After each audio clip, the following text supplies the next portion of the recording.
Okay, to the Michael Johnson Seminar Series. So this is our third seminar in Florida. We have one more that'll be in 9 more days, I believe. So for today, we have Colonel Andy Pannier from the Army Corps of Engineers from the St. Louis district. A little bit about Colonel Pannier. So he grew up close by in New Bay, Illinois. So he actually enlisted and was an enlisted soldier for 5 years, and then went into ROTC and got his degree at Eastern Illinois. And since then, he's done a lot of different things in terms of holding different leadership positions. Some things that he has done is he's also taught at the United States Military Academy. He was there from 2009 to 2012. And if I remember correctly, you were the XO that signed off on me departing to go to America. Gave me my leave. So he's the one that said, yes, I could leave and go to America. So with that, he's been deployed many times to Iraq and Afghanistan. In 2014, he was involved in the Ebola outbreak in Liberia. He has his master's from three different institutions: Missouri S&T in geology, Montana State in microbiology, and he also has a master's from the U.S. Army War College. So with that, I appreciate you. Oh, we have to talk. We have a story we have to talk about. So today, when Amy and I first met, he actually gave me something. So I'm very fortunate enough to. I've actually received a coin, and what I'm going to do is I'm going to let Colonel Pannier talk about the coin. Oh, thanks, appreciate that. Can everybody hear me all right? Okay, so in the Army, there's a tradition started about 50 years ago with the Special Forces unit, where when they were out on missions, the commander wanted to thank the soldiers, and so he just took regular money, coins, pennies, melted them down, and had them stamped, and he gave that out as a way to say thanks. And so that became a tradition across the Army. So every time a new commander comes into position, he gets a small budget, he or she gets a small budget from the Army to have a distinct coin made. And the coin is given out to soldiers, employees, to say thanks for doing an excellent job. And so when I got here, I had a lieutenant work for me, and I said, here's my vision of what I want. I'm going to go create it. And what I wanted was to represent the St. Louis district and what we do.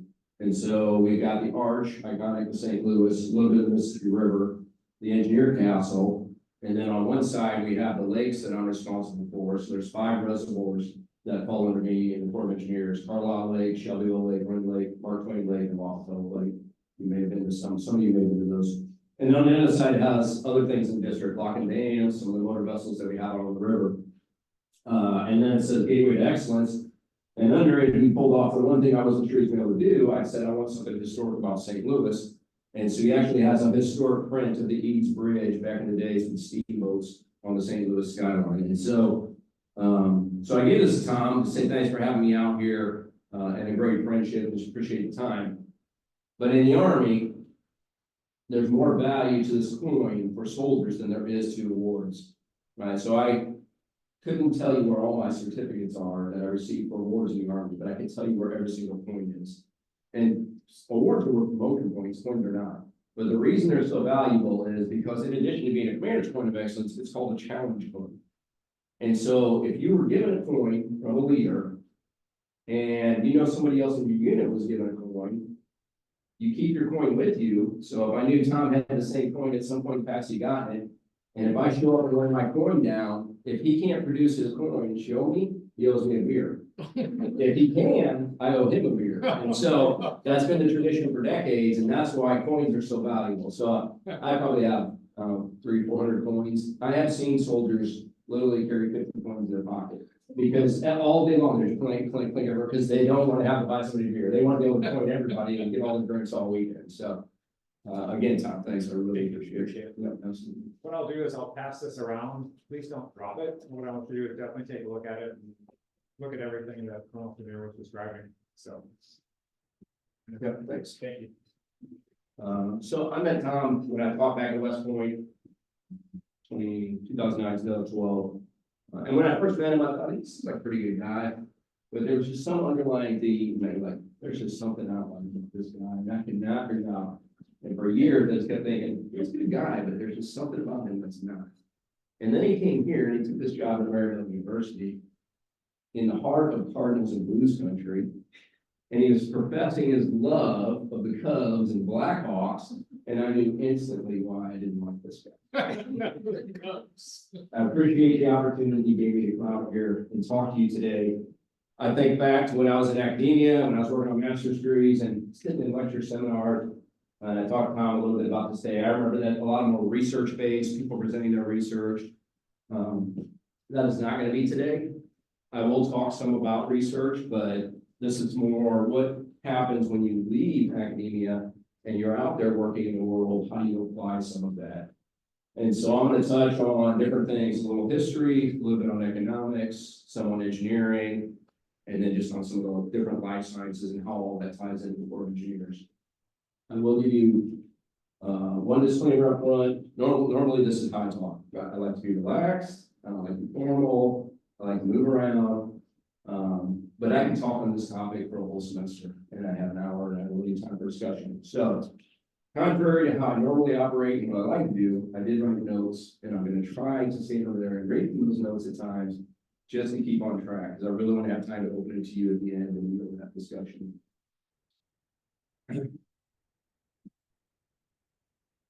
So the Army Corps of Engineers, and I'm going to talk in a minute about really what that means and how it's different than what you may think it is. But the Army Corps of Engineers has a mandate from Congress to provide a navigation channel on the Mississippi River anywhere from 9 to 12 feet deep. And so that's our primary purpose. We have to keep the river flowing at the depth that commercial traffic needs to be able to move commodities down the river and around the world. But in addition, over time, we've been given other missions and mandates from Congress. We're also responsible on the river for the flood risk management, for the ecosystem restoration, for hydropower production, and for recreation. Today, I'm going to use the time to tie all of those together, how they impact what happens on the Mississippi River, and how they make the importance of the Mississippi River a waterway that's envied by the world. So when I say Army engineer, for most of you, this is probably what you would envision. Even my own family, right? This is what they would think. But there's a difference between what the Army Corps of Engineers is and what the Army Engineer Regiment is. And so in this case, these are Army engineers, uniform wearing soldiers deployed on combat missions. This was the majority of my career that I've done. What most people think when they hear the word Army engineer is something in one of these pictures. Although the focus is now largely on public works, the Army Corps of Engineers had its roots in combat engineering. We work to support directly the war effort. It's a role that stretches back to the Revolutionary War. In fact, and I'm going to refer to the Army Corps of Engineers from here forward as USACE, that's the acronym. In fact, the acronym for, or the motto for USACE is called Essayons, and it's a French term that means let us try. And we took that from the French engineers that came over during the Colonial War, the Revolutionary War, and actually helped us in our missions. And we kept that entire time. And the combat engineer mission continues today. So we continue to build around the world infrastructure when deployed, temporary housing for soldiers, whether it's disaster or combat deployment. We build ports, we build railways, we build airstrips, but all of those are in austere environments, deployed environments where you're not going to bring in a normal crew of civilian engineers. And so that mission continues to this day for the Army engineers. But separate from that is what we do in the Corps of Engineers. So this is what the Corps of Engineers looks like. I'm commander of the St. Louis district. I have 750 plus employees. I only have 5 that wear a uniform. The rest are all Department of Army civilians. And none of them, very few of them are veterans. So most of them never wore a uniform. They just chose to work in the Army over all those years as a civilian. So this is a typical makeup of the people you meet in my district. And now I'm just actually bear with me here, so I'm going to read a little bit. The Corps of Engineers support national security at home through disaster relief, flood risk management, shore protection, and infrastructure support, largely focused on the waterways that I mentioned earlier. We maintain more than 12,000 miles of commercially navigable shipping channels. 2/3 of the U.S. consumer goods, over half of the oil imports go through our deep water ports. The Corps of Engineers is the 5th largest supplier of electricity in the United States. We operate 75 hydroelectric facilities. Our waterway responsibilities have naturally extended into the recreation and environmental duties as well. We're the nation's largest supplier of outdoor recreation, largely through our lakes and beaches. And we have the most prominent role in recreational water safety. We've also undertaken ecosystem restoration, wetland preservation, and hazardous site cleanup. So one of the things I was just sharing with Tom, a unique thing we do here in the St. Louis district that we don't necessarily do across the rest of the Corps of Engineers is, and it ties into a lot of you that are studying chemistry. We have two programs here. One is called our Foods Rec program. So we are cleaning up the radioactive material left in the footprint of St. Louis from the Mallinckrodt facility, because back in World War II, they were purifying uranium and plutonium if they could to put into the atomic bombs. So that was all shipped here to St. Louis, a couple other facilities in America. They purified it down along the river. Mallinckrodt is still a company that exists down there today. They're a pharmaceutical company. But they hauled all the waste out to what is now Pannier Airport, was back then, it was just country. And it stayed there for a long time, exposed to environments, and ran into the groundwater and within the surface water, and has contaminated a lot of areas. And so EPA, Department of Energy, has some Superfund cleanups, but they handed the rest of that off to Corps of Engineers. So my district does that. So we go out, we sample the soils. We actually have our own labs. We run all our tests in our own labs to determine radioactive levels, and if they're above background level, then we develop a remediation plan and we go and remediate. We also now have been employed by the EPA to do that at former zinc smelting plants and former lead mining throughout Illinois and Missouri. And so that's unique to this district. We don't see that across all the Corps of Engineers, but a great opportunity to get deeply involved in the chemistry of what's going on. The Corps of Engineers make us quite different than the rest of the Army. We employ many types of engineers, including civil, mechanical, environmental, chemical, structural, and electrical. Then there are the related occupations like architects, engineering techs, survey techs, and carpenters. We have realty specialists, contract specialists, accountants, and lawyers that handle the global engineering enterprises, financial and legal aspects. We retain control of our locks and dams and employ the workers that keep those running 24/7. Our environmental and recreation duties call for ecologists, natural resource specialists, environmental biologists, wildlife biologists, fish biologists, and park rangers. And as with every enterprise, we need administrators, information technology professionals, and other support roles such as public affairs officials. So I went from leading military units that were 100% soldiers to coming into this command where I'm leading 750 employees, 745, which never will be. So very different for me. In a normal role in an Army unit, when you're the commander, you can take input from people, but then you make a decision and you just do it. That doesn't happen here. I actually have a corporate board, and I have to consult the corporate board. I'm just going to say this is what we're doing. So a hugely different environment. I've been here for 30 years. I've been in Sweden for about 7 months. So, you know, that first 29 years was what I said goes, and now I have to learn to negotiate with my own employees, which is really odd. So I'm going to go into just a little bit of history on how did the Corps of Engineers get this mission? If we started as combat engineers, how did we end up on waterways? Why are we doing that? Why isn't it not private engineering firms? Why isn't it the Coast Guard? Who else is out there that can be doing that besides the Corps of Engineers? Following the War of 1812, Congress more than doubled the size of the Corps of Engineers to build coastal fortifications as the first line of defense from foreign adversaries. This abundance of engineers led to some political leaders vying for local needs to be added to the priorities. Still, federal assistance for internal improvements evolved slowly and haphazardly, the product of contentious congressional factions at the time and an executive branch that was generally concerned with avoiding unconstitutional federal intrusions into state affairs. America was a young nation, but the rivers were its paths of commerce. They provided routes from the western farms to the eastern markets and for settlers seeking homes beyond the Appalachian frontier. The rivers beckoned and enticed, but then could treacherously destroy the dreams of unwary travelers and shippers whose boats were punctured by snags and sawyers or stranded on sandbars for weeks. Both commercial development and national defense, as shown during the War of 1812, required more reliable transportation arteries. In 1824, the Supreme Court ruled in Gibbons versus Ogden that the federal authority covered interstate commerce to include riverine navigation. This was the first time the federal government had authority over the waters.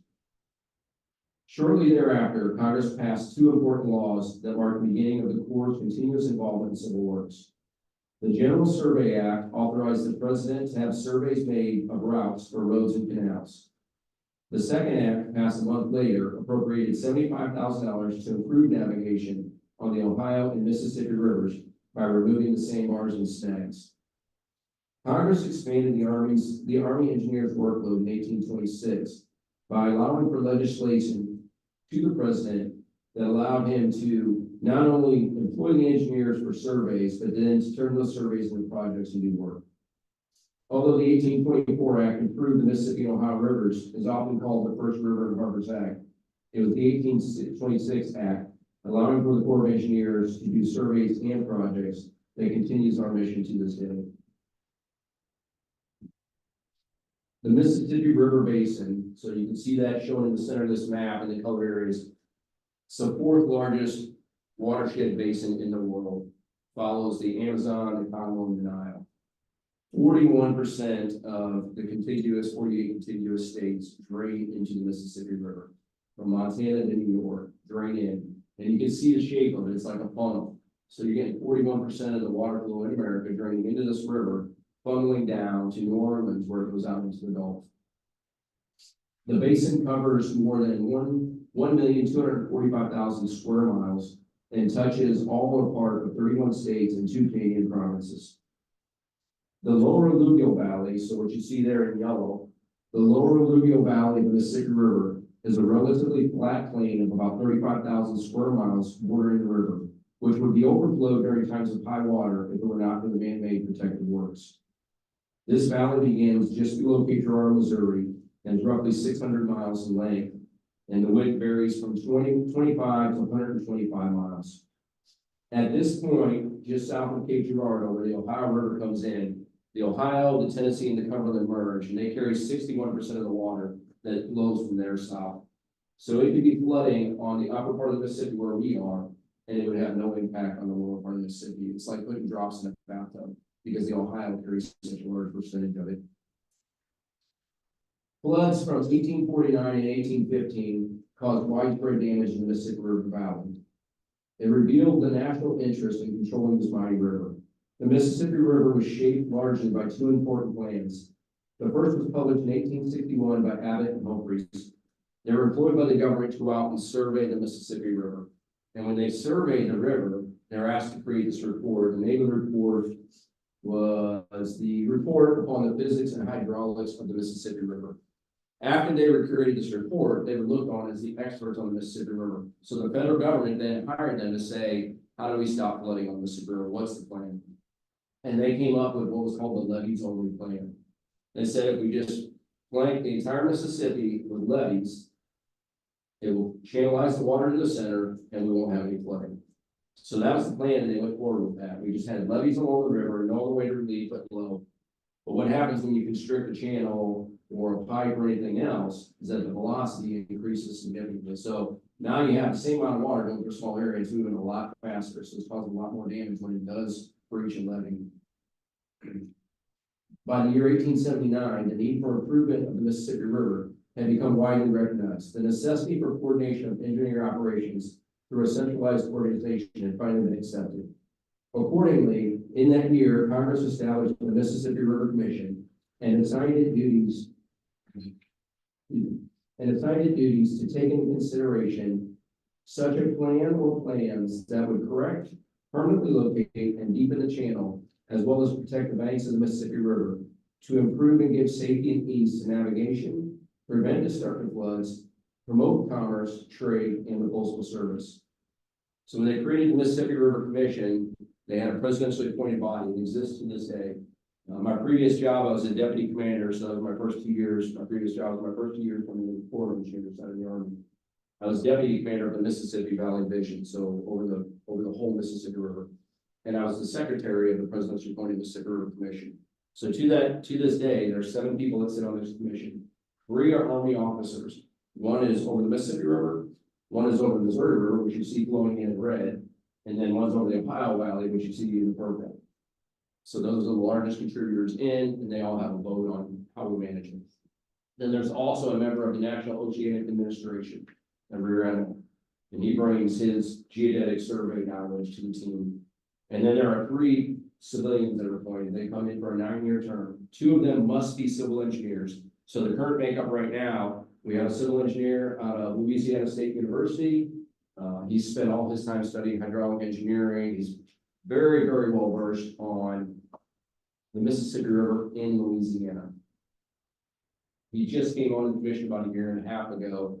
We took him all the way up the river, which goes from the mouth in Minnesota, all the way down to Louisiana. We took him up the river, and he was just blown away. He thought he knew the Mississippi River. He knew it inside out. He spent his whole life studying it, but he only did it in southern Louisiana. And so he realized it's extremely different down there than it is as you progress up. The second civilian commissioner is a civil engineer, lives in Memphis. He did work for the Corps of Engineers for a little while in the beginning. Then he's done other various engineering jobs in private firms. And then the third is actually just a farmer out of Missouri. And so that third person doesn't have to have any engineering knowledge. They're just bringing to the table a different view. And so they sit on that commission for 9 years. What that commission does is they don't work for the Corps of Engineers. They're a different body. They work in conjunction with us to be a voice to Congress and the president on the concerns of the citizens. So part of that mandate requires that twice a year, we take a large ship motor vessel down the Mississippi River. And we stop at various points during a 2-week period. And to me, it's the purest form of democracy. So we stop along the river, we post that we're going to have a public meeting. Anybody can come on that boat and give testimony. It could be a farmer. I've seen a farmer come on there. I've seen a towboat operator come on there. I've seen professors come on there. I've seen politicians come on there. I've seen big industry come on there. I've seen levee district come on there. And they can just voice concerns they have, good or bad, for what's going on or what engineers doing. And then that commission looks for trends, and then they go inform Congress. And then that dictates what future projects we get told by the Corps of Engineers to do on the river and get funded.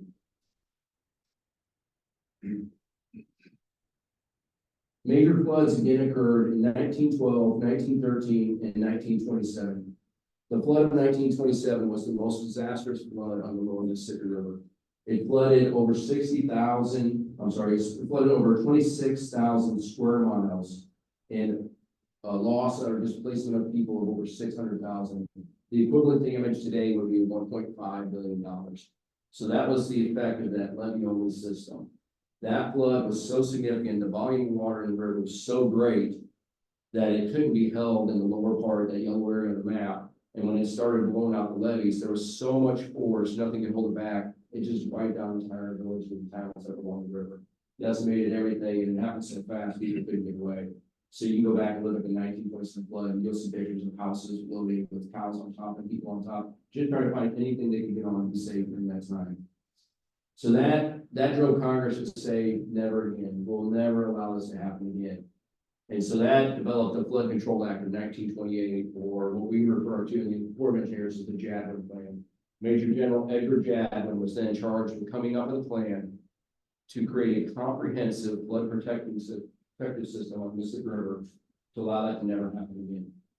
And we still follow his plan to this day. And so when he developed his plan, what he said is, you can't just have levees. There has to be some kind of pressure valve release on the river. And so now we have levees on the river, but we also have, I'll show you later in the slide, I'll go in a little more detail, further brief. We have floodways on the river that we control to intentionally flood areas and give release. We have backwater areas, and then we have reservoirs. So, right, those recreational lakes that the Corps manages and owns aren't for recreation. That's a secondary benefit. Therefore, flood risk management, so we can, if it's heavy rain, I can hold a lot more water in that lake to keep it out of the river.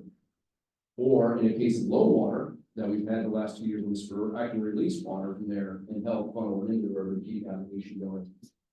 Out west, we have a lot of lakes as well. They are not flood risk control or flood risk management. They are for hydropower. So if you go through Washington, Montana, and looking down, because of the drops in elevation there, we have massive reservoirs out there, but they hold it to great hydropower. So what does all this mean in terms of value to the nation? The United States has always been a maritime nation. We always will. You can't take a train across to China. You can't drive a road across to Europe. We rely on maritime trade. We have to have it to survive. And so that makes our exterior coast extremely important. East Coast, West Coast, Gulf Coast. A crucial value to this country. But I would argue in the United States, we have a fourth coast, and that's the center coast. Because again, it's 12,000 miles of navigable river. What that means is that's not taking a canoe down it. That's 12,000 miles of commercially navigable, barge traffic river. That doesn't count every other river, stream, creek that you can kayak down or anything else. And so we maintain that. That is collectively more than all of the other navigable river combined in the world. So we have a dominant system, and that plays into our national security. It's crucial for our security in this nation. To put that in context, 12,000 miles navigable river, it's 2,800 miles from New York City to LA. So that's more than 4 trips back forth to New York City and LA, 4 times that distance to be able to manage all of those. Goods can be moved from the interior to the exterior or moved to the southern seaboard for consumption and export overseas. The center coast is what makes the difference because the deep draft ports of the ocean are connected to the shallow draft ports of the river. We are the connection to the inland transportation infrastructure and the deployment to the rest of the world of those resources. Pennsylvania steel, West Virginia, Kentucky coal, Alabama rocket boosters, Missouri aggregate, and Illinois petrochemicals are all shipped in bulk on the inland waterways. The ports that you see here reflect bulk tonnage. So if you think a ship coming in across the ocean into the coastal ports, it's those like on the Hickory Bridge, right? It's a massive ship with all these containers. That's not what ships on our rivers. It's bulk. Those barges are full of bulk corn, bulk asphalt, bulk petroleum, bulk chemicals, bulk gravel. And so when you talk in terms of bulk, not containers, if you look on that bottom of that map where New Orleans, right here where New Orleans is, it has 4 large circles there, 1 red and 3 purple. So that's the #1 port facility in the United States for bulk material. More moves in and out of there than anywhere else in the United States, all because of the Mississippi River. If the river didn't exist, there wouldn't be anything there. There would be no reason to have that port develop to that level. It's the commodities that can ship on that road. The other thing that gives us this advantage is that we have the largest contiguous agricultural area in the world, and it overlays directly on that inland waterway system. So firstly, all farms, large agricultural crop fields are within 200 miles of a navigable river. So they can get their products onto that river, and we'll talk a little later on why that's so important, but they get their products onto that river and ship them down the river with relative ease. Most prime agriculture products that ship on the river are used for export worldwide. The products that stay in the U.S. are often shipped by rail. So this gives us a door to the world for all of our ag products. Whether it's Illinois soybeans, Iowa's corn, Arkansas rice, or Kansas wheat, it ships anywhere in the world. Our dominance in export of the grains has been part of our national security for decades. The quality of our grain products is extremely high, and they are globally desirable. And this global export depends on a reliable inland waterway system. Brazil took over as the #1 producer of soybeans and the #1 exporter of soybeans and corn in the last 4 years. We have had that dominance for decades, and now they have surpassed us. Brazil has not developed the Amazon River. They're now trying to. We have a partnership with the Brazil Army where we exchange engineer officers, and they're trying to learn how to better use theirs, right? So Brazil has a massive portion of their country untouched, that if they can develop that waterway into what we have, but mind you, this took over 100 years to do, but if they can develop that into what we have, they would have global dominance on agricultural products. No one would be able to compete, just because of the climate they have and the quick turn on their products. So for us, it is a matter of national security, not only to maintain this, but then also to improve this system to put us back on top of that global economic journey. The small ports and harbors up and down the river function as entrance and exit ramps, similar to an interstate. It allows the farm producers to get their products to the river and out to a global market that they otherwise wouldn't be able to touch. But the system doesn't work as a system if all the parts aren't in tune. So in a little while, I'll show you the makeup of the river and how we control the navigation on it. The upper half of the river is full of locks and dams, the lower half is just wide open. We've deepened the channels that come in New Orleans and up to Baton Rouge to 55 feet deep, because it allows ocean lining Panamaxes to come up the river and get products sooner. But if the lock and dams aren't working on the upper part of the system, there's no point deepening because there's no product going. And in the same way, if all the lock and dams are brand new, but we don't maintain that channel or greater, the products aren't going anywhere. So the whole thing is that it has to work as a system. And anytime one part of that system breaks or is down, it has a catastrophic effect on that whole system. The efficiency of the system is vital to local business and national competitors. I was on a farm in Illinois talking to the farmer about his levee, and he has some issues on his levee. And I started talking about the value of the river. So what does it mean to you? How important is it to you? He told me that it costs him the same amount of money, roughly he said, but the same amount of money to move his soybeans from his farm field to the grain elevator in East St. Louis, which is about 50 miles away. So he moves all that by truck. It costs the same to move that 50 miles by truck as it does once it's loaded on a barge to move 1,300 miles on the river. So that's the value of that waterway. He's moving 50 miles on land for the equivalent of moving 1,300 miles on that river. The other advantages of this inland waterway system. So if you look on the left part of this slide here, up top, you'll see a 15 barge tow. So it's a towboat with 15 barges tied onto it. The equivalent value of what that moves takes in the portion below it, 216 rail cars with 6 locomotive engines, or 1,050 trucks. So again, that's the efficiency of moving on this river. And that's how we get the economic advantage, because the cost is so low to move on this river. Also of note on here, if you look in the center, just the value to the environment, the carbon footprint for what you would move in a barge, move an equivalent amount by rail, you'd have a 30% greater carbon footprint on rail, and 1,000% greater to move it by truck. So not only more efficient, but more effective in the environment in today's age, where we're trying to be conscious of our footprint and what we're doing out there. Another way to look at this, in the center there, you see the wheat and the automotive car there. So one barge carries enough grain to make 2.5 million loaves of bread. Or if it's a tank barge, carries enough fuel to keep 2,500 cars running for an entire year. So with that being said, that's one barge car.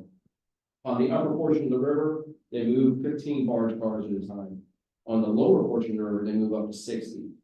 So again, the amount of commodity that can be put there that takes all these trucks off the road. So it's not only an environmental footprint, there's a safety factor, right? You're taking every barge, 15-ton barge, you're taking 1,000 trucks off the road.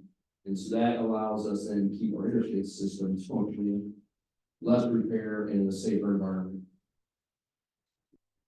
But we have to do all this in a very dynamic environment. The river is alive. It changes every day. It changes after every flood. It changes after every drought. It never stays the same. So if you look at that map on the left-hand side, that's on the Fisk map. It was made by a U-States geologist many years ago. His name was Dr. Fisk.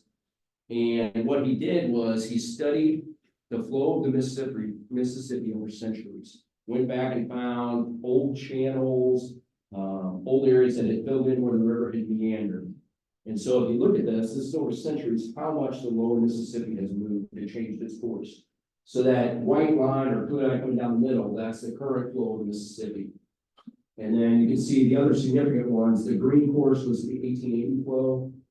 The salmon pink course was the 1820 flow, and the light blue course was the 1765 flow. The river changes significantly over time as it tries to recreate itself. And the Corps of Engineers has to battle that to keep the navigation channel open and be able to canalize that at certain points. The upper Mississippi River has seen less meandering, but it has its own set of complex problems. So if you look at that picture on the right, that is a profile of the upper Mississippi River.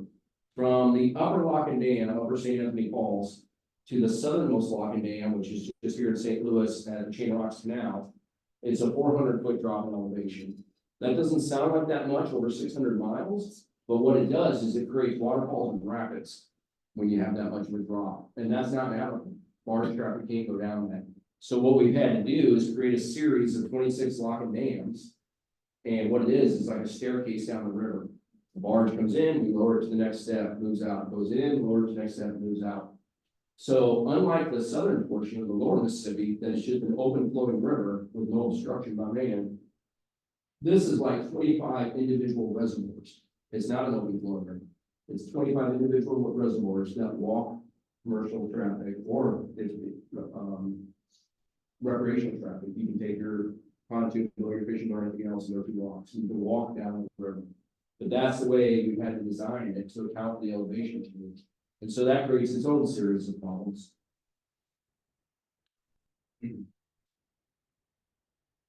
Each lock and dam creates a pool in the river that must be managed, not only in terms of the navigational depth, but also now, not 80, 90 years ago when we built it, but we're much more environmentally conscious now. We also have to manage those pools in terms of the environment and be able to create environmental habitat, right? And recreational boaters want that. Those pools are really like lakes, right? You don't see the river flowing. It's managed and controlled because there's a dam at the end of each one of them. And so each one of them has become a lake community. And people put their homes on it just like a lake. And they go out there and get tube and they go and they fish all over it. So each of those pools has their own recreational environment. The locks are 65 to 90 years old, with the exception of Mel Price Lock and Dam in Alton, Illinois.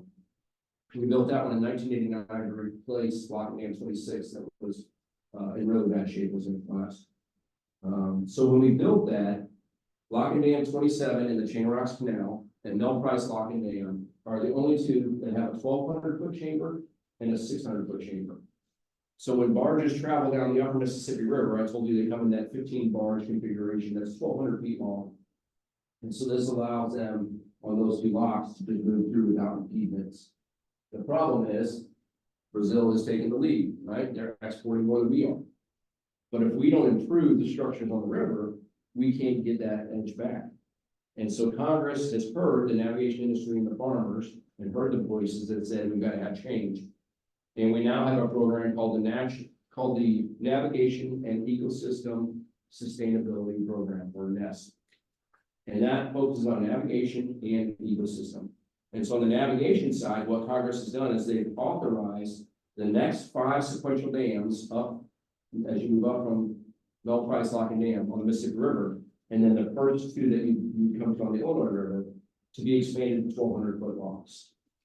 And so a little bit of politics, Congress authorizes, that means we're told to do it, we have the authority to do it, we're told to do this, but until they appropriate, give us money, we can't do anything, right? So the way politicians work sometimes is they authorize things they know are never going to be funded because they met the need of their constituents and they get the votes. Like, oh, you heard me, you authorized this project, but it's never going to get funded. In this case, they are going to fund them.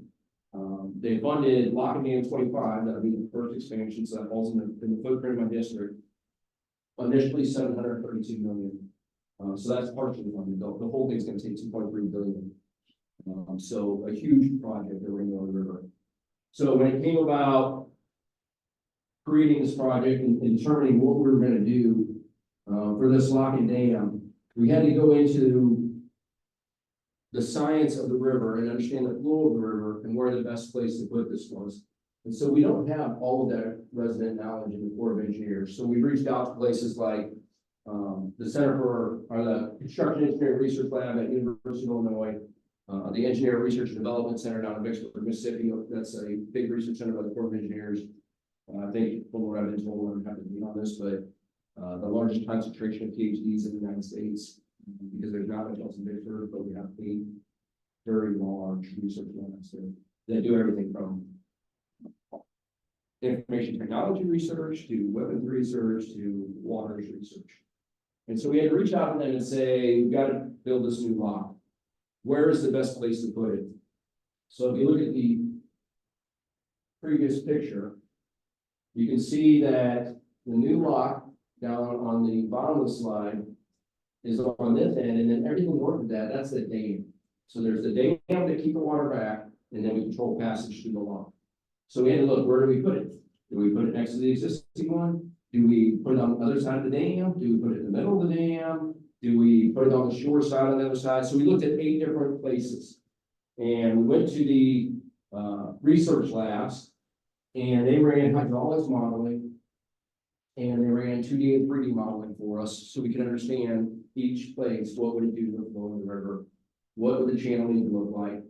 Then we went to ERDIC, the Engineering Research Development Center, and we said, hey, we need to know what the user is going to be able to do. And so they created this simulator that you see there. It's a barge tow simulator. And we brought pilots, river pilots in off the river from the tows, and they operated on this simulator through the 8 scenarios.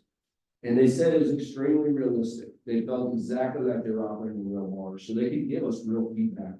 And based on the lab feedback and the feedback from the pilots, we're able to pick the best location. And so what you see there is the white cells is the existing 600-foot lock. And above that, the purple, that's where we'll build the new 1,200-foot lock. But the complication is the industry, the commercial industry, doesn't want the river shut down. It would take 3 to 4 years. If we dammed off the river, let it drain out, we can build it dry, it take 3 to 4 years. You can't not move forward in 3 to 4 years, right? You can't not move those products. And every barge that goes down full one way forward is coming out with something else. In the spring, it's all fertilizer. In the fall, it's aggregate, it's steel, it's petroleum. So we couldn't do that. So we have to build this in the wet, in the active river with the traffic in the wet. So we're gonna lay concrete down in the water. Also, we're building the lower guide wall and river wall. So you see where the purple extends off the white. So again, the white is 85 years old. It's what we call timber pile on. It's on timber piles, right? Trees. That technology doesn't exist anymore. We use steel piles. So we're going to attach modern technology to something 85 years old. So that's another level. Let's see. There's also where you see that green bubble on the top. That's a scour hole from the 2011 flood. We had to drop in hundreds of boulders the size of a small barge to fill that hole to not compromise the integrity of the existing lock. Well, the new dams, the new locks got to go right over that. So now we've got to go in and precision pull every one of those rocks out, create a base, and then build this. So all that level of complexity forces us then to stay tied in with academic research labs that can model all of these scenarios so that we can understand them. There's another level of complexity there. We went from close the river doing 3 to 4 years, keep the river open, so it's 8+ years. There's a high likelihood, given the historic patterns of the river, that in 8+ years, we're going to experience multiple small and large floods. So if it floods and we're halfway into the construction project, how do you protect the integrity of that problem? Right? The 2019 flood, though not the largest flood on record, was the longest continuous flood on record. So it was months that the river was shut down, essentially. It was out of its banks and flooded everything. You couldn't work on that project. Our lock operators still went out, but for 5 months, they had to park in Winfield and take a boat across farm fields to get out the lock. So the entire construction project has to be out there. They have to have camps set up out there for all the batch plants for concrete, steel, everything. We have to account for all that because at any time we can flood. So that's the complexities of modernizing the system. I'm going to shift here to the other things that we deal with on this river to keep it a viable economic and commerce route. So if you look at these 2 pictures here, the top 2, we're taking the same place, the bottom 2. Over a 50-foot difference in water level between a flood and a low water area.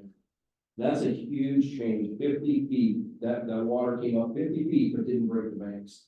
And so that's a system we have to create. We have to create a system that is going to function in a flood, in an extreme flood, and it's also going to function. The last 2 years, we've actually been in a drought. We've been very low water in the Mississippi River.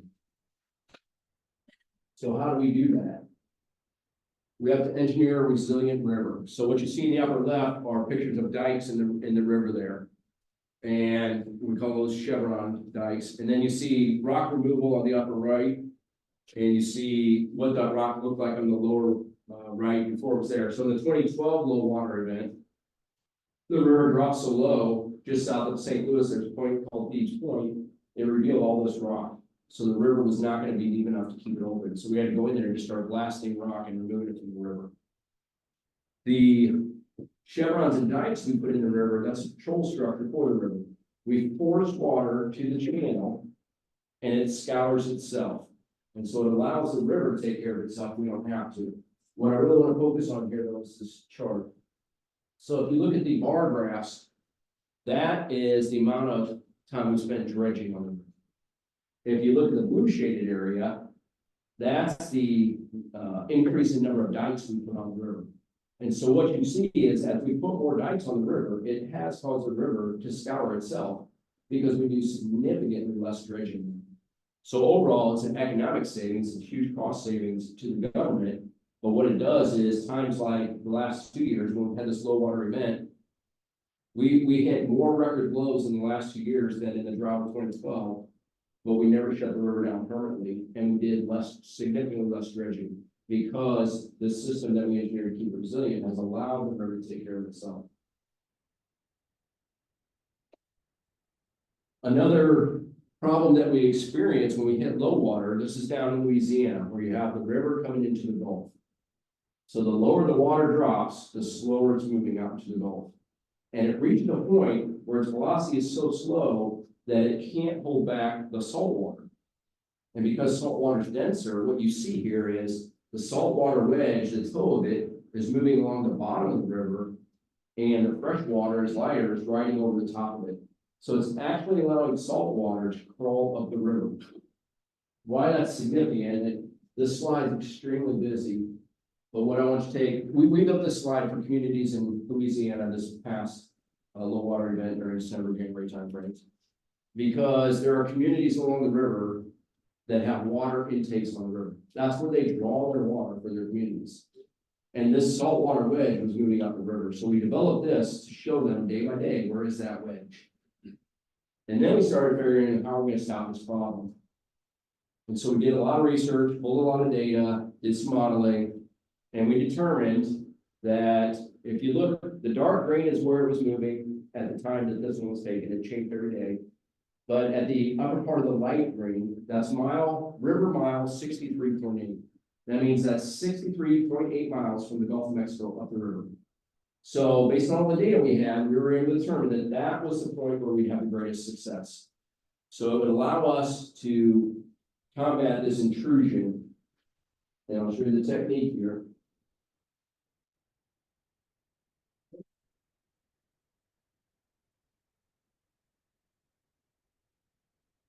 So again, we have the saltwater wedge coming up and the plume riding over it. So what we had to do at river mile 63.8 is actually build an underwater sill or an underwater dam. And the reason why we had to do it there is this thing had to be 50 feet high so that it could hold back all the salt water. If we built it any further south, the salt water would have overtopped it.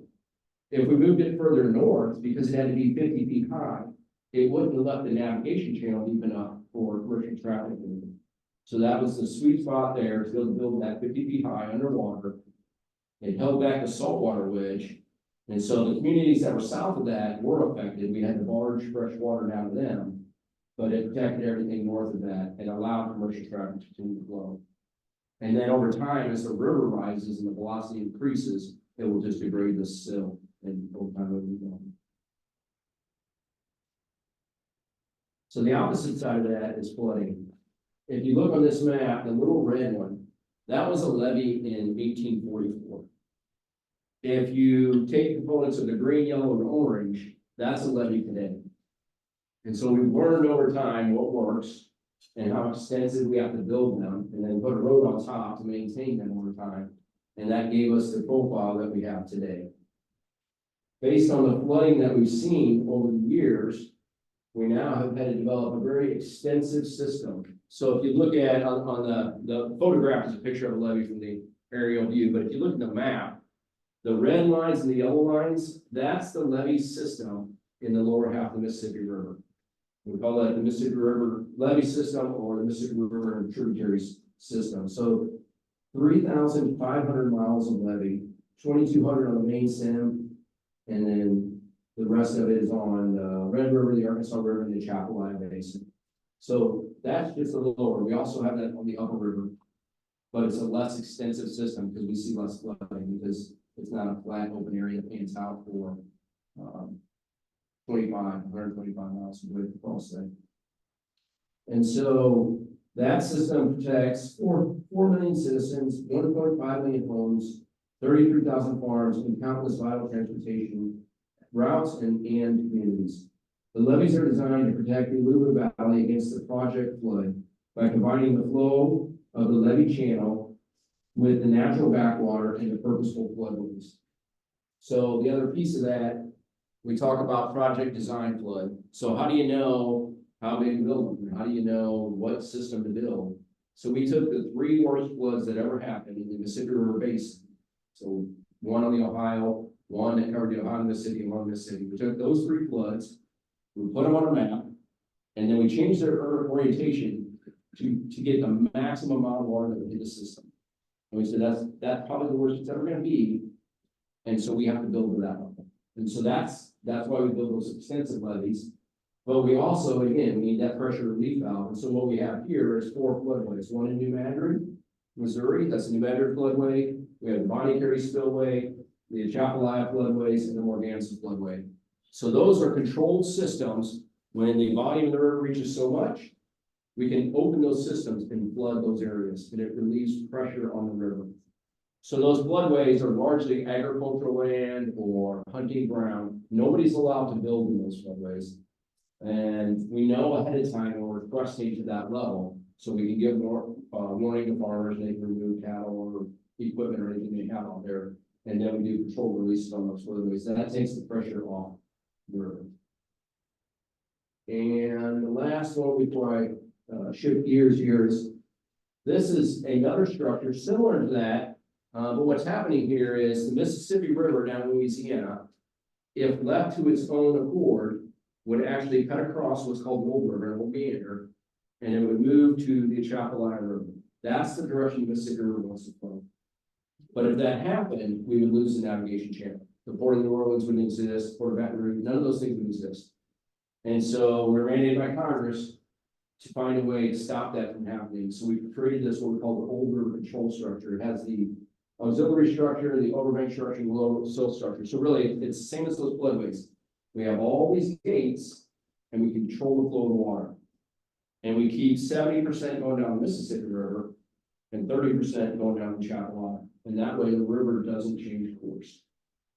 It's important we keep some on the Chapelaya because that's a huge commercial fishing industry. Anybody here like crawfish? Where they're all coming from. If you like crawfish, you got to be on the Chapelaya. And it's also a huge ecosystem, right? There's a big, small ecosystem. So to preserve all that, we have to be able to distribute some water that way, but keep it going on the main channel. So as we shift to ecosystem, that's the other mandate, right? So now we created all this navigation, but then as we became a more environmentally conscious nation, we had a lot of environmental activist groups saying, hey, you destroyed the river. It's not naturally flowing anymore. You contained it. Fish can't breed in it because it's flowing so fast. There's no habitat for plants. Birds have stopped migrating along that route. We've seen decreases. And so we recognize and acknowledge some of that, right? And so we go back and look at what we've done and say, where can we improve the system for environmental or ecosystem restoration projects? And so that's the upper half of the Mississippi River, the lock-in dams. We have 23 ongoing ecosystem projects and then 3 navigation projects. So what do those look like? Some of it is going back into the bottomlands. That's what you see in the upper left picture there, going back into the bottomlands, clearing them out, and just restoring the hardwood forest that's naturally there for habitat. We also go back in where you see that creek is almost cut off. That's actually a secondary flow route of the river. So it's expanding that to allow more water in so we can create mussel habitats. So if you're not aware, mussels are the number 1 indicator of the health of the river. If you have a good mussel population, that means your water quality is really good. And so we want to increase areas for mussels habitats to exist so that we can gauge water quality. And then we create berms, like you see in the top picture there, and that allows us to hold water back on the backside of the berm to create wetlands to allow different plant species to thrive that will then bring in migratory bird populations. Another technique, and some of this is going on here in this area up by Alton, we do island creation. So where there's a secondary channel, there used to be islands, they wash out from along there. We put these chevron dikes in. The material that we dredge out of the river, we call it beneficial use of dredge material. We pump that material through big pipes into these dikes and create these islands. And that allows aquatic habitat, well, flora and fauna, and then allows migratory bird population habitat. New Orleans district also does beneficial use of dredge material. They have a very robust program because they're at the mouth of the Mississippi. So they get more sediment than anyone. All that stuff coming down, when it hits the Gulf, drops out. And so they have a huge amount of sediment, and it's a big problem down there. They're dredging 24/7, 365 days a year to keep the channel open because of the amount of sediment. So what they've started to do, instead of just pushing that out in the Gulf and letting it go away, is they're targeting where they're putting it, and they're creating barrier islands off of Louisiana. So that creates ecosystem habitat, and it allows things to thrive. Oyster population come back in some of those areas, different fish populations come back in those areas, but it also creates the first line of defense against hurricanes.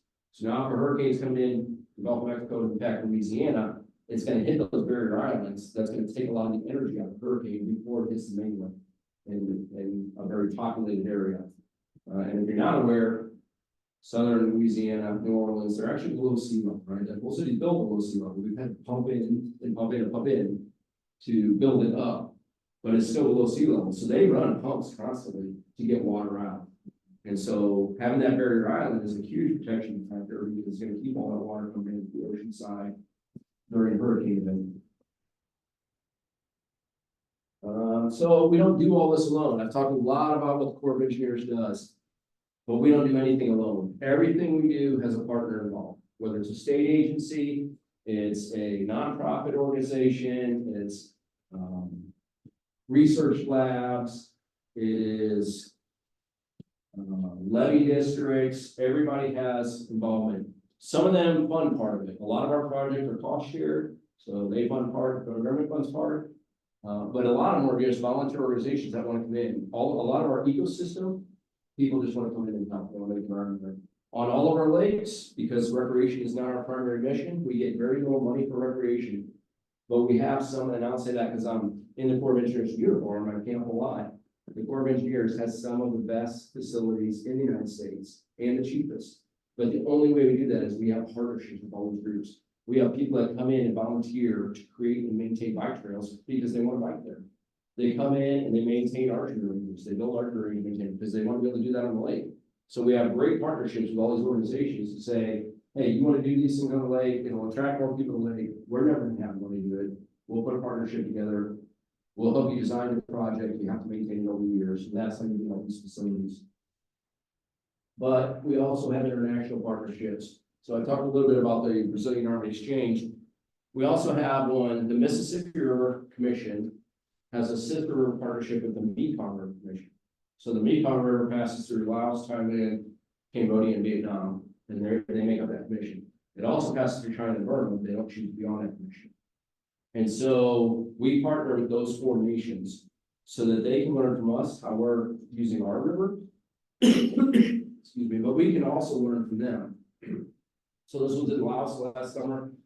We went to this hydroelectric dam there, extensive hydroelectric dam or whatever. They have a large number of hydroelectric dams, but oddly enough, 95% of the power actually powers Thailand. So they have a deal there that will build all these dams and create electricity for them to sell them all to Thailand.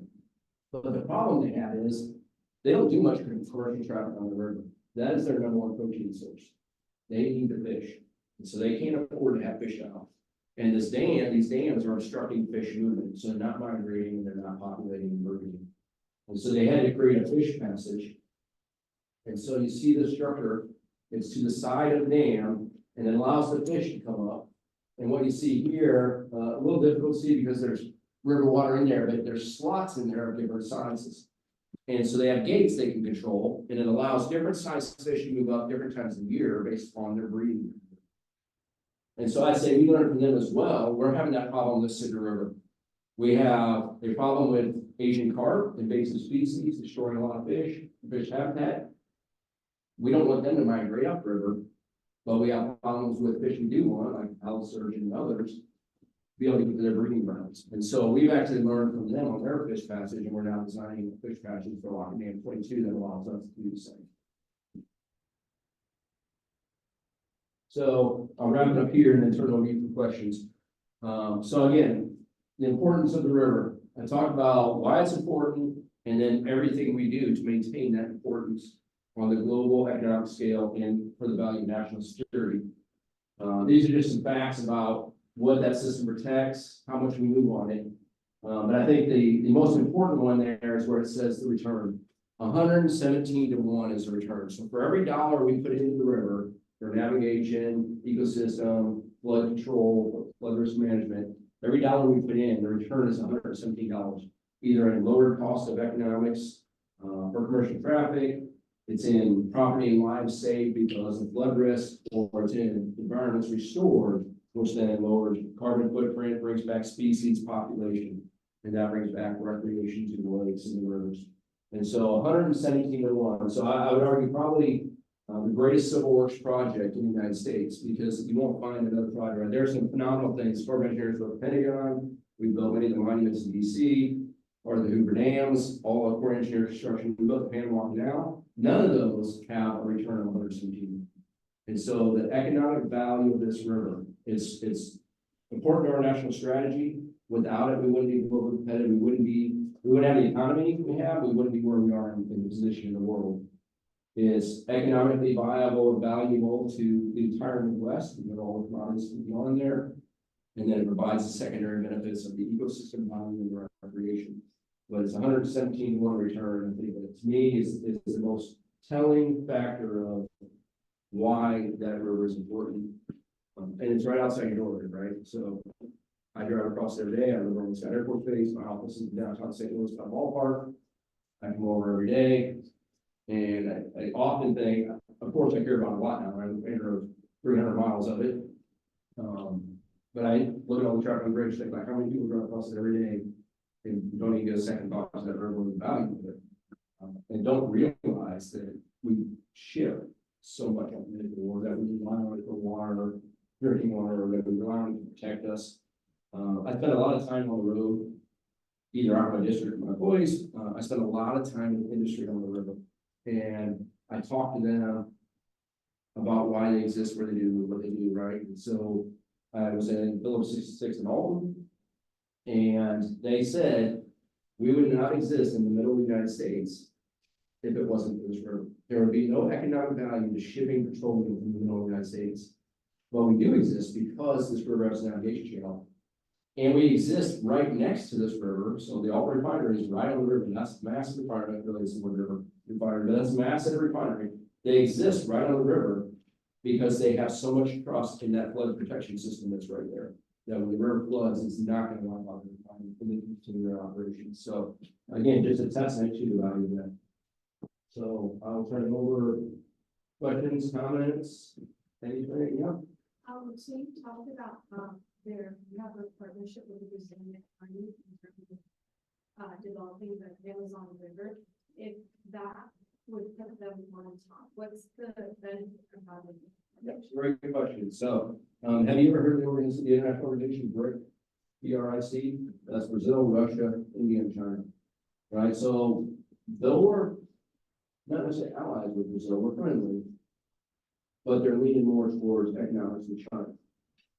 And so if we can help them develop that, it helps us stay connected closely with them, build that relationship. Very similar to the Mekong relationship. Talking with some people in that region of the world, Cambodia has aligned themselves very closely to China. Laos is kind of on the border right now, but they said they're 2 years from becoming Cambodia. And they're 5 years from becoming Vietnam, which is aligned to America. And so there's value to maintain that presence in so that is why. And it will help them design that system to build trade relationships to regulate that trade so that we both stay. I know you said you weren't gonna go into like specific things, but what, I guess where you work, what are the like specific things they have? Yep. So right now, we just signed on for a research endeavor with NASA. They have several $1 million. They want to do a digital twin of something. And I reached out to them and said, hey, I'll digital twin this in every structure. And let us be able to walk into a virtual locking band. And we move this piece, or we adjust this, or replace this, see how it affects, and what it does to the river. And they said, yep, we'll do that. We want to go even further. They want the telemetry, they want to know the underground, water flow, everything. They want to simulate it all. Because they're using that to then figure out how they can do things like on Mars and stuff like that. But for us, it allows us to have now this digital twin of the entire river and that can play. So that's one. We do a lot of hydraulics modeling research. So when Katrina hit New Orleans, and they were trying to figure out how do we build a system to protect New Orleans, going to let that happen, we have massive warehouses in Vicksburg, Mississippi, and they build an entire mock-up of that area. Another example would be the Alaskan coastline. We have extreme erosion. They built an entire mock-up of the Alaskan coastline, and they had ramps over the top and everything. You could walk over, look at it, and they mimicked everything: the wind speed, the wind direction, every time of year, the water flow, everything. So we can study the erosion inside of one. So that's some of the research. Well, like I said, they have an IT lab. We do explosives research, we do weapons research. There's so much, anything that supports the Army and supports civil works. Okay. Yep. Something to add to that is there's potential for internship opportunities. Yeah, we're talking about that today. A lot of potential either within our district or at the research lab. Next, what do you do? So you're saying that it was like the better skills. Did they want? I think that they wanted to, because it was a good or no? Say your question again? You're saying how the case ruling was like that was the kind of. Yeah, okay, yeah. So at that time in politics, we're still very young as a nation. So the president and that portion of the federal government executive branch did not want to do this because they felt like that was states' rights and they didn't want to get involved. Congress, because they wanted a lot of kind of pet projects in their local districts, wanted the federal government. And so there was a conflict there. So what drove the involvement were the catastrophic floods. I have a two-part question. Maybe I wasn't paying enough attention on the locks, but approximately how deep are they? That's my number one question. And the second one is, when you move oil on the river, how does that compare with the cost from using a pipe? Yep. So the locks vary in depth because there's extreme elevation changes. We took a group kayaking through the Ice Lock, and I think the day we were in there, we had 28-foot change in the formation. So yeah, it depends on the river levels and where you are on the river. Oil. So moving oil down the river versus pipeline. Pipelines are becoming more popular, but they're extremely contentious. And so it takes a lot to get permits for a pipeline. The Corps of Engineers is also a regulatory agency. If you're going to cross a river or you're going to impact a civil works structure, like you want to put something through a levee or something, you got to get permits from the Corps of Engineers. So we have to weigh in on a lot of those pipeline issues, and it's extremely contentious. So you can move more at less cost than pipeline, but you don't have the contention with the barge industry right now that you do. So I think both will exist. So I'm just curious to know, we talked a lot about a few issues on the Mississippi River. I'm curious, what's the number one issue you seem to be facing on the Mississippi River that you are? So the short answer, the number one issue up till 2 years ago has always been money, right? You have a backlog of maintenance and you have a lot of projects and you can never get to got enough money. President Biden signed the bipartisan infrastructure law, and that gave us a huge amount of money for infrastructure in America. So now, for the first time in the history of it, we have enough money, but because of COVID and the supply chain issue, we can't get labor, we can't get concrete, we can't get steel. So it's not actually the river itself that's the problem, it's rebuilding these locks, improving this infrastructure that's 100 years old, that we can't get the commodities to be. All in the back row? Yeah, so you were talking about like the 50-foot differential Yeah. for the last couple of years, how sometimes it's high, sometimes it's low. You also mentioned that we've been in the drought for the last 2 years. Yeah. Is it just been like an extended drought? Like you said, with an extended drought, what usually would stop that? Yeah, so for weather patterns, floods are easy to predict. Because you can watch the rain patterns, you know, so that droughts are much more difficult because it involves soil moisture, it involves air temperature, it involves wind speed, it involves snowpack, all that stuff impacts on a drought. So I would say this year we're probably gonna go to third one, because there's been no snow in the north, so we aren't gonna have that feeding in. We're still low from last year, and for the last 2 years, we have been under the average rainfall. And so we're starting to see a drought pattern that we can predict now. But floods are usually easier to predict, and so we can get ahead of those, we can help neighbors along the river prepare, we can get sandbag machines out, we'll help them do all that. A drought is much harder to produce. We have to keep watching the river, and a little bit of rain in Ohio is gonna make its way here, but it takes 10 days, so how low is this gonna be in 10 days? Is it enough for that to boost it or not? It's a much more complicated problem for us to deal with. Yeah, sorry. So you talked a lot about how you guys will circumnavigate issues with the river ecosystem, but what about efforts of preventing the ecosystem from disrupting the river? You talked a lot about how everything just takes so much time, and then due to just climate change, raising temperatures, dry areas becoming more dry, wet areas becoming wetter. Is there any sort of priority in trying to predict those, given how much constraints you typically have resources to protect? Yeah, that's a great question. So our number one priority is navigation. We will sacrifice anything else to maintain navigation. That's the mandate of Congress. And so that's first. But we want to go back and balance what we did to make navigation as best we can on the system. The number two priority is flood risk management, not letting communities be, and then three is ecosystem and four is recreation. So that's how we balance all of that. We spend an extensive amount of time on the river with all kinds of Ducks Unlimited, American Rivers, right? So I believe when you talk about partnerships, the best partners you can ever have, and I firmly believe this, and I advocate for this with all my hearts.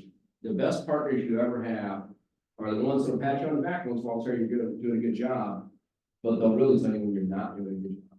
And a lot of partners won't, because they think it'll jeopardize the relationship and they want to keep it. American Rivers is an organization that is very environmentally focused and has sued the Corps multiple times over projects we've done, or advocated very vocally in the press against the Corps. Yet I gave their leadership an award last year, because what I think is partners like that are the ones that make us go back and look and say, oh, no, should we be doing a little different? And so I really value that, because if they don't do that, we're just gonna keep doing this as usual, and maybe we are just doing something. And so that's one of the best ways to tie in the ecosystem, is go find some vocal partners and say, what are we doing wrong? And then we can go assess it and say, yeah, maybe we are off on that. Is there something we can do different? Or no, our science says we're smelling, we're going to stick with it. Yeah, so, well, I know that there's been like, speculation that the next several decades, more increases in the, like, water temperature, and soil temperature overall. So do you think that's gonna also play a role in that happening more frequently? Or like, or is it gonna be like more gradual? Yeah, so going back to when we talked about research we're doing, we do a lot of research right now on climate change, because we're trying to understand how it's going to impact the Gulf of Mexico, how's that going to impact the rivers that are much shallower and the temperature to be more drastic. And based on some of that research, we do see that, right, as the temperature variances change, a greater propensity for salt water to intrude. And so now we're trying to determine, how do we combat that? Do we need to put some kind of whole new structure in and allow the river to go out through there to filter itself? So that's part of the research program. But It's a difficult challenge to predict climate change and what it's really going to do. It's hard enough to tell if it's gonna rain tomorrow. And yet we're trying to tell 15 years from now, what's the effect of the ocean and rivers. And so it is a hugely complex problem. And anybody interested in that, you will have a lifetime of work, research and otherwise, because it's the topic of the day. Anything else? Sorry if you mentioned this, but what area exactly is water? So there's multiple communities along the river that draw, but in Louisiana, probably the lower, from about River 150 south, many communities that are close to the river rely on that for their drinking water. Because there is a mix of some brackish water around, and that's fresh water, so they rely on that to draw. Here locally, we have some, Red Lake is in southern Illinois, all those communities around there draw out of that lake, that's their water solution. So when we're using that for flood control, we have to make sure we don't drop it too low, because it would expose their water intakes. Anything else? Sure, I got one. You talked about how, congressmen or legislators might make promises or bend the knee, I think you said, to constituents. Yeah, so congressional members will listen to constituents. Let's say constituents in a certain area saying, we want a bigger levy.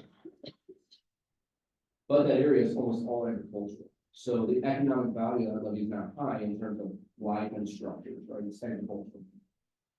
But if the congressman does nothing, then they risk not getting reelected. So they'll put in an authorization to increase the size of that levy. So that authorization says, the Corps of Engineers, you will go do this.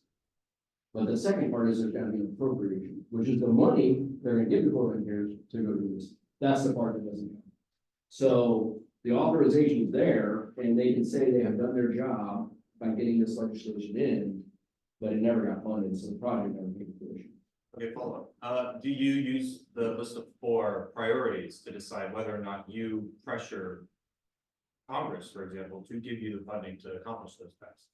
No, I am a federal government entity, so I'm forbidden from lobbying. So I can't tell Congress, Congress directs me on what projects I'm gonna do. I can't say to Congress on these. What I do though is I communicate, this is why I go out and spend so much time with industry and stuff, right? There's 2 types of industry along the river. There's what I call partners. So we have an active relationship with them on projects on the river, whether it's navigation, ecosystem, or whatever. And then there's stakeholders. Stakeholders exist along the river, they use the river, but they don't advocate for it. And I'll go back to the petroleum industry. When their lobbying body goes to Congress, they're talking about foreign oil. They're talking about pipeline restrictions. They're talking about the competitiveness of alternative energies.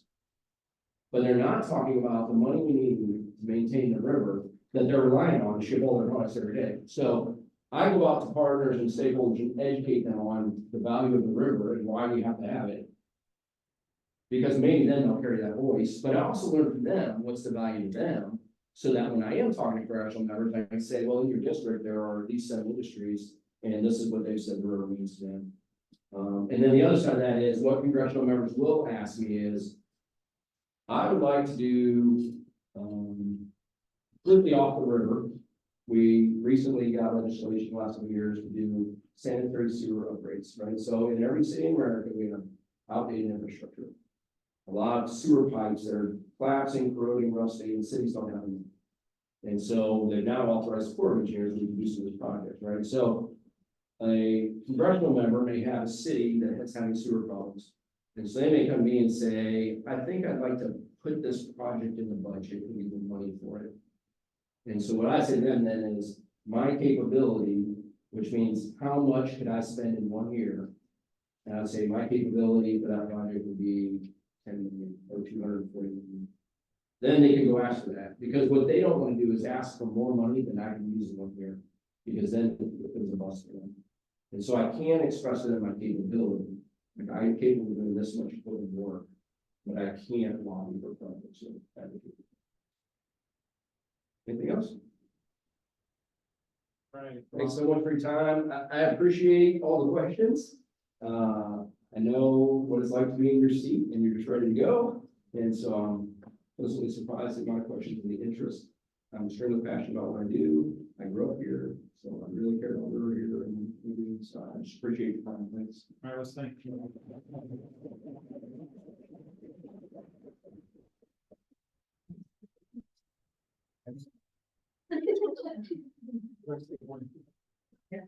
Um,